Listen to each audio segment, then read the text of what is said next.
माझ्या मैत्रिणी म्हणायचे की नाही हिच्याबरोबर आपण नको राहिलं, ही कुठेही झोपडपट्टीत वगैरे असते. माझं लग्न झालंय का नाही अजून लोकांना माहित नाहीये. मी एकतर आध्यात्मिक कुटुंबातून आहे.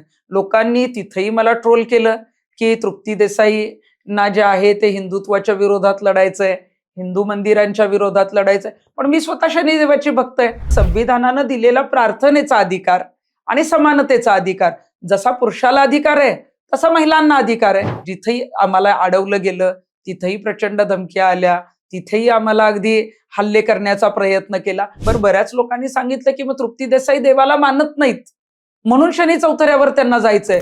विरोध करणाऱ्या महिला सुद्धा आता जोडीने शनी शिंगणापूरच्या चौथऱ्यावर जातात.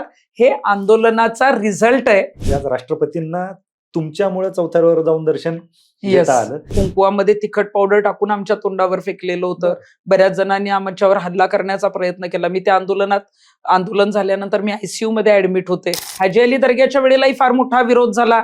त्यावेळेला तर हिंदू आणि मुस्लिम असं जोडलं गेलं. एखाद्याने शॉर्ट बर्म्युडा घातला किंवा एखाद्याने शॉर्ट स्कर्ट घातला, तिचा भक्तिभाव बघा ना, पण तुमचं त्या गुडघ्याच्या खाली लक्ष का? परंतु आपल्या भक्तांनी पण काही गोष्टी पाळल्या पाहिजे. आपण जर भक्ती पाहतोय, देव पाहतोय, तर त्या गोष्टी पण पाहणं. युरोपमध्ये माझ्यावर डॉक्युमेंटरी जी आहे युरोपमध्ये हो ती झाली. पण शिक्षण कमी जरी असेल तरी आज भल्या भल्यांना जे जमलं नाही ते मनोज जरांगे पाटलांनी करून दाखवलेलं आहे. मनोज जरांगे पाटील हा एक्का आहे मराठा समाजाचा आणि त्यांच्या मागे मग तुम्ही लोकप्रतिनिधी म्हणून राहिला नाही राहिला, इथला करोडो मराठा समाज त्यांच्या मागे.